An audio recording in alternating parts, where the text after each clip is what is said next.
नबी करीम अलैहिस्सलाम नमाज पढ़ा रहे थे।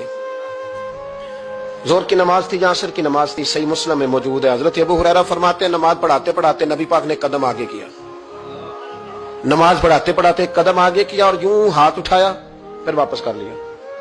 अब नमाज पढ़ के ना तो सलाम फेरा तो सहाबा अर्ज करने लगे या रसूल अल्लाह सल्लल्लाहु अलैहि वसल्लम, वो नमाज में पैर भी आगे किया तो हाथ भी उठाया, तो वजह क्या थी? पहला सवाल तो यह है कि आप लोग नमाज पढ़ रहे थे या हुजूर को देख रहे थे?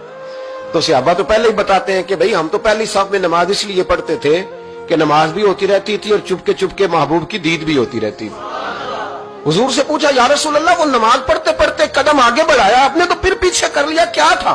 और हाथ उठाया तो फिर आपने नीचे कर लिया। तो नबी करीम फरमाने लगे नमाज पढ़ाते पढ़ाते जब मैंने कहा ना समी अल्लाहु लिमन हमीदा, अचानक मेरी नजर उठी तो जन्नत में चली गई।